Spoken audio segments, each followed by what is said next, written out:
ಸ್ನೇಹಿತರೆ, ಮೀಡಿಯಾ ಮಾಸ್ಟರ್ಸ್ಗೆ ಸ್ವಾಗತ ಸುಸ್ವಾಗತ. ಗೆಳೆಯರೆ, ಭಾರತ ಒಂದು ಮಹತ್ವಾಕಾಂಕ್ಷಿ ಯೋಜನೆಗೆ ಮುಂದಾಗ್ತಾ ಇದೆ. ಅದು ಸಮುದ್ರದ ಒಳಗೆ ರೈಲು ಓಡಿಸೋ ಯೋಜನೆ.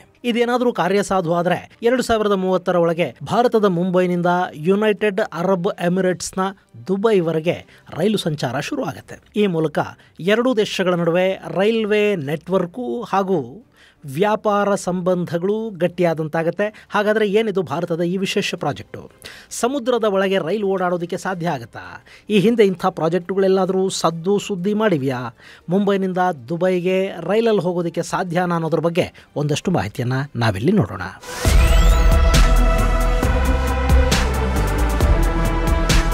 ಗೆಳೆಯರೆ, ಮನುಷ್ಯ ಆಕಾಶಕ್ಕೆ ಎಣೆ ಹಾಕೋ ಪ್ರಯತ್ನವನ್ನು ಮಾಡ್ತಲೇ ಇರ್ತಾನೆ. ಈಗಾಗಲೇ ಬಾಹ್ಯಾಕಾಶ ಕ್ಷೇತ್ರದಲ್ಲಿ ಸಾಕಷ್ಟು ಸಾಧನೆಯನ್ನು ಮಾಡಿರೋ ಮನುಷ್ಯನಿಗೆ ಈಗ ಸಮುದ್ರದ ಆಳದಲ್ಲಿ ಏನಿದೆ ಅನ್ನೋದನ್ನು ತಿಳಿಯೋ ಕುತೂಹಲ ಕೂಡ ಇದೆ. ಹೀಗಾಗಿನೇ ಸಮುದ್ರಯಾನದಂಥ ಪ್ರಾಜೆಕ್ಟುಗಳು ಶುರುವಾಗಿವೆ. ಸಾಕಷ್ಟು ದೇಶಗಳು ಸಾಗರದ ಆಳದಲ್ಲಿ ಸಂಶೋಧನೆಯನ್ನು ಮಾಡ್ತಾ ಇವೆ. ಅಲ್ಲಿಂದ ಒಂದಷ್ಟು ಖನಿಜಗಳನ್ನು ಮೈನಿಂಗ್ ಕೂಡ ಮಾಡ್ತಾ ಇದ್ದಾರೆ. ಇದರ ಜೊತೆಗೆ ನಾವು ನೆಲದ ಮೇಲೆ, ನೀರಿನ ಮೇಲೆ, ಆಕಾಶದ ಮೇಲೆ ಹೇಗೆ ಪ್ರಯಾಣ ಮಾಡ್ತೀವೋ ಹಾಗೇನೆ ಸಮುದ್ರದ ಆಳದಲ್ಲಿ ಕೂಡ, ನೀರಿನ ಒಳಗೆ ಕೂಡ ಪ್ರಯಾಣ ಮಾಡುವ ಮಹಾಸಾಹಸವನ್ನು ಮನುಷ್ಯ ಮಾಡೋದಕ್ಕೆ ಹೋಗ್ತಾ ಇದ್ದಾನೆ. ಇಲ್ಲಿ ಸಾಕಷ್ಟು ವರ್ಷಗಳ ಹಿಂದೆಯೇ ಸಮುದ್ರದ ಒಳಗೆ ಗ್ಯಾಸ್ ಪೈಪ್ಲೈನ್ಗಳನ್ನು, ಆಪ್ಟಿಕಲ್ ಫೈಬರ್ಗಳನ್ನು ಅಳವಡಿಸೋ ಕೆಲಸಕ್ಕೆ ಸಂಶೋಧಕರು ಮುಂದಾಗಿದ್ದರು. ಈಗ ಸಮುದ್ರದ ಆಳದಲ್ಲಿ ಸಾವಿರಾರು ಕಿಲೋಮೀಟರ್ಗಳಷ್ಟು ದೂರ ರೈಲು ಓಡಿಸೋದಕ್ಕೆ ಕೂಡ ಮುಂದಾಗ್ತಾ ಇದ್ದಾರೆ. ಈ ಯೋಜನೆ ಭಾರತಕ್ಕೆ ಹೊಸದು, ಆದರೆ ಜಗತ್ತಿಗಿದು ಹೊಸತೇನಲ್ಲ.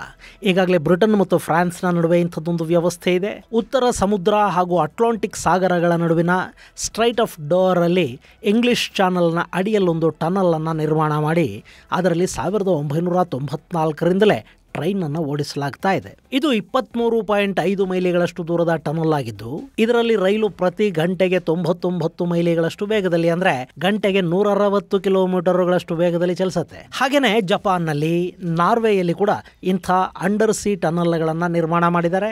ಹಾಗೆ ಇತ್ತೀಚೆಗೆ ಅಟ್ಲಾಂಟಿಕ್ ಸಾಗರದಲ್ಲಿ ನ್ಯೂಯಾರ್ಕ್ನಿಂದ ಲಂಡನ್ವರೆಗೆ ಹೈಪರ್ ಲೂಪನ್ನು ಹಾಕೋದರ ಮೂಲಕ ಎರಡೂ ನಗರಗಳ ನಡುವಿನ ಪ್ರಯಾಣದ ಸಮಯವನ್ನು 54 ನಿಮಿಷಕ್ಕಿಳಿಸುವ ಯೋಜನೆಯನ್ನು ಕೂಡ ಸಿದ್ಧಪಡಿಸಲಾಗಿದೆ. ಹೀಗೆ ಮನುಷ್ಯ ಸಾಗರದ ಆಳದಲ್ಲೂ ಕೂಡ ತನಗೆ ಬೇಕಾಗಿರೋದನ್ನು ಹುಡುಕೋತಾ ಇದ್ದಾನೆ, ನಿರ್ಮಾಣ ಮಾಡ್ಕೋತಾ ಇದ್ದಾನೆ ಅಂತ ನಾವು ಅಂದ್ಕೊಳ್ಳೋ ಹೊತ್ತಿಗೆ ಭಾರತದಲ್ಲಿ ಕೂಡ ಇಂಥದ್ದೊಂದು ಅಂಡರ್ ಸಿ ಟನಲ್ ಬಗ್ಗೆ ಚರ್ಚೆಗಳು ಶುರುವಾಗಿವೆ. ಈಗಾಗಲೇ ಮುಂಬೈ ಅಹಮದಾಬಾದ್ ಹೈಸ್ಪೀಡ್ ಟ್ರೈನ್ ಪ್ರಾಜೆಕ್ಟಲ್ಲಿ ಇಂಥದ್ದೊಂದು ಪ್ಲಾನ್ನ ಉಲ್ಲೇಖ ಇದೆ. ಆ ಟನಲ್ ಪ್ರಾಜೆಕ್ಟ್ನ ಕೆಲಸ ಕೂಡ ಈಗಾಗಲೇ ಶುರುವಾಗಿದೆ. ಅದು ಸಿದ್ಧ ಆದರೆ ಭಾರತದ ಮೊದಲ ಅಂಡರ್ ಸಿ ಟನಲ್ ಅನ್ನೋ ಹೆಗ್ಗಳಿಕೆಗೆ ಅದು ಪಾತ್ರ ಆಗುತ್ತೆ. ಹೀಗಿರುವಾಗಲೇ ಈಗ ಮತ್ತೊಂದು ಇದಕ್ಕಿಂತಲೂ ತುಂಬಾನೇ ದೊಡ್ಡ ಪ್ರಾಜೆಕ್ಟ್ ಬಗ್ಗೆ ಚರ್ಚೆ ನಡೀತಾ ಇದೆ. ಅದು ಎರಡು ದೇಶಗಳ ನಡುವೆ ಸಮುದ್ರದ ಆಳದಲ್ಲಿ ಸಂಪರ್ಕವನ್ನು ಏರ್ಪಡಿಸುವ ಒಂದು ಬೃಹತ್ ಪ್ರಾಜೆಕ್ಟ್. ಆ ಪ್ರಾಜೆಕ್ಟ್ ಭಾರತದ ಮುಂಬೈನಿಂದ ದುಬೈಯನ್ನು ಕೂಡಿಸುತ್ತೆ ಅಂತ ಹೇಳ್ತಾ ಇದ್ದಾರೆ. ಗೆಳೆಯರೆ, ಭಾರತದಿಂದ ದುಬೈಗೆ ಪ್ರತಿ ವರ್ಷ ಸಾಕಷ್ಟು ಜನ ಪ್ರವಾಸಿಗರು ಹೋಗ್ತಾರೆ. ಇನ್ನು ಕೆಲವರಲ್ಲಿ ವ್ಯಾಪಾರಗಳನ್ನು ಇಟ್ಟುಕೊಂಡಿದ್ದಾರೆ, ಅಲ್ಲೇ ಸೆಟ್ಲು ಆಗಿದ್ದಾರೆ. ಹೀಗಾಗಿ ಭಾರತ ಮತ್ತು ದುಬೈ ನಡುವಿನ ಸಂಬಂಧ ತುಂಬಾ ಚೆನ್ನಾಗಿದೆ. ಈಗ ದುಬೈನಿಂದ ಭಾರತದ ಕರಾವಳಿ ನಗರ ಮುಂಬೈಗೆ ಟ್ರೈನ್ ಅನ್ನು ಬಿಡುವ ಯೋಜನೆ ಮುನ್ನೆಲೆಗೆ ಬರ್ತಾ ಇದೆ. ಈ ಬಗ್ಗೆ ಯುನೈಟೆಡ್ ಅರಬ್ ಎಮಿರೇಟ್ಸ್ನ ಕಂಪನಿಯೊಂದು ಮಾಹಿತಿಯನ್ನು ಕೊಟ್ಟಿದೆ. UAEನಲ್ಲಿನ ನ್ಯಾಷನಲ್ ಅಡ್ವೈಸರ್ ಬ್ಯೂರೋ ಲಿಮಿಟೆಡ್ ಈ ಮಹತ್ವಾಕಾಂಕ್ಷಿ ಪ್ರಾಜೆಕ್ಟ್ ಬಗ್ಗೆ ಮಾತಾಡ್ತಾ ಇದೆ. ಇಲ್ಲಿ ದುಬೈ ಮತ್ತು ಮುಂಬೈಗಳ ನಡುವೆ 2000 ಕಿಲೋಮೀಟರ್ಗಳಷ್ಟು ದೂರ ಇದೆ. ಹೀಗಾಗಿ ಇಲ್ಲಿ ರೈಲು ಹಳಿಗಳನ್ನು ಹಾಕಿದರೆ ಅದು ಎರಡೂ ದೇಶಗಳಿಗೂ ತುಂಬಾ ಅನುಕೂಲವನ್ನು ಮಾಡಿಕೊಡುತ್ತೆ ಅಂತ ಹೇಳ್ತಾ ಇದ್ದಾರೆ. ಇನ್ನು ಇಲ್ಲಿ ಹಾಕುವ ರೈಲ್ವೆ ಟ್ರ್ಯಾಕು ಸಾಮಾನ್ಯ ಟ್ರ್ಯಾಕ್ ಆಗಿರೋದಿಲ್ಲ, ಅದು ಹೈಪರ್ ಲೂಪ್ ಟ್ರೈನ್ ಟ್ರ್ಯಾಕ್ ಆಗಿರುತ್ತೆ. ಇದೇನಾದರೂ ಯಶಸ್ವಿ ಆದರೆ ಭಾರತ ಮತ್ತು ದುಬೈಗಳ ನಡುವಿನ ಪ್ರಯಾಣದ ಸಮಯ 2 ಗಂಟೆಗಳಿಗೆ ಇಳಿಯುತ್ತೆ ಅಂತ ಹೇಳಲಾಗ್ತಾ ಇದೆ. ಗೈರೆ, ಇಲ್ಲಿ ಪ್ರಾಜೆಕ್ಟ್ ಅನ್ನು ಮಾಡ್ತಾ ಇರೋದು ಕೇವಲ ಪ್ರವಾಸೋದ್ಯಮಕ್ಕೆ, ಪ್ರಯಾಣಿಕರಿಗಾಗಿ ಮಾತ್ರ ಅಲ್ಲ. ಬದಲಾಗಿ ಈ ರೈಲ್ವೆ ಪ್ರಾಜೆಕ್ಟ್ ನ ಹಿಂದೆ ವ್ಯಾಪಾರಿ ಉದ್ದೇಶ ಕೂಡ ಇದೆ. ಭಾರತ ಮತ್ತು ಯುನೈಟೆಡ್ ಅರಬ್ ಎಮಿರೇಟ್ಸ್ ನ ನಡುವೆ 2023-24ರಲ್ಲಿ ಒಟ್ಟು $83.65 ಬಿಲಿಯನ್ ನಷ್ಟು ವ್ಯಾಪಾರ ವ್ಯವಹಾರಗಳು ನಡೆದಿವೆ. ಇದು ಮುಂದಿನ ದಿನಗಳಲ್ಲಿ ಮತ್ತಷ್ಟು ಹೆಚ್ಚಾಗೋ ಸಾಧ್ಯತೆ ಕೂಡ ಇರುತ್ತೆ. ಹೀಗಾಗಿ ಈ ರೈಲ್ವೆ ಪ್ರಾಜೆಕ್ಟ್ ಮೂಲಕ ಆ ವ್ಯಾಪಾರೋದ್ಯಮಕ್ಕೆ ಬೂಸ್ಟ್ ಸಿಗಬಹುದು ಅಂತ ಹೇಳ್ತಾ ಇದ್ದಾರೆ.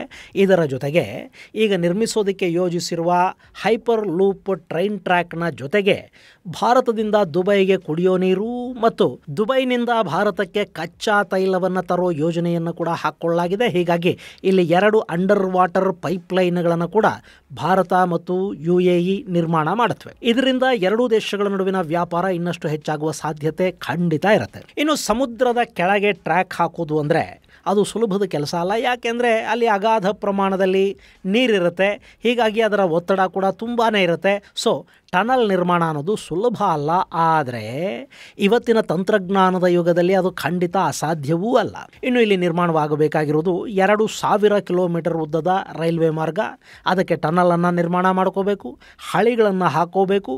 ಆ ಸಂದರ್ಭದಲ್ಲಿ ಪವರ್ ಸಪ್ಲೈ ಬೇಕಾಗುತ್ತೆ.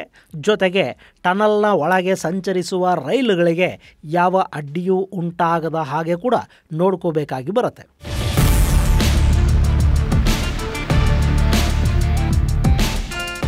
ಒಂದು ವೇಳೆ ಈ ಪ್ರಾಜೆಕ್ಟ್ಗೆ ಏನಾದರೂ ಒಪ್ಪಿಗೆ ಸಿಕ್ಕಿದರೆ 2030 ಒಳಗೆ ಈ ಪ್ರಾಜೆಕ್ಟನ್ನು ಮುಗಿಸೋದಾಗಿ ದುಬೈನ ಕಂಪನಿ ಹೇಳ್ತಾ ಇದೆ. ಗೆಳೆಯರೆ, ಈ ದುಬೈ ಇದೆಯಲ್ಲ, ಈ ನಗರ ಸಾಕಷ್ಟು ಅಚ್ಚರಿಗಳನ್ನು ಈಗಾಗಲೇ ನಿರ್ಮಾಣ ಮಾಡಿದೆ. ಬುರ್ಜ್ ಖಲೀಫಾದಂಥ ಕಟ್ಟಡ ಅಲ್ಲಿದೆ. ಹಾಗೆಯೇ ಅಲ್ಲಿ ಕೃತಕ ದ್ವೀಪಗಳನ್ನು ಕೂಡ ನಿರ್ಮಾಣ ಮಾಡಿ ನಗರಗಳನ್ನು ಸೃಷ್ಟಿ ಮಾಡಿದ್ದಾರೆ. ಇಷ್ಟೆಲ್ಲ ಮಾಡಿರೋ UAEಗೆ ಈಗ ಸಮುದ್ರದ ಒಳಗೆ ರೈಲು ಓಡಿಸುವ ಕನಸು ಬಿದ್ದಿದೆ.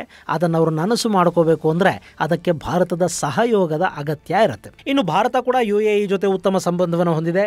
ಈಗಾಗಲೇ ಐಮ್ಯಾಕ್ ಅಂದರೆ India middle East Europe economic corridor ಏನಿದೆ ಅದು ಭಾರತ ಮತ್ತು ದುಬೈಗಳ ಮೂಲಕವೇ ಯುರೋಪನ್ನು ತಲುಪುತ್ತೆ. ನಾಳೆ ಈ ಕಾರಿಡಾರ್ ಸಿದ್ಧಗೊಂಡ್ರೆ ಅದರಲ್ಲಿ ಸರಕು ಸಾಗಾಟಕ್ಕೆ ಕೂಡ ಈ ಅಂಡರ್ ವಾಟರ್ ರೈಲ್ವೆ ಮಾರ್ಗ ಉಪಯೋಗಕ್ಕೆ ಬರುತ್ತೆ. ಹೀಗಾಗಿ ಆದಷ್ಟು ಬೇಗ ಈ ಕೆಲಸ ಆರಂಭವಾಗುವ ಸಾಧ್ಯತೆಗಳಿವೆ ಅಂತ ಹೇಳ್ತಾ ಇದ್ದಾರೆ.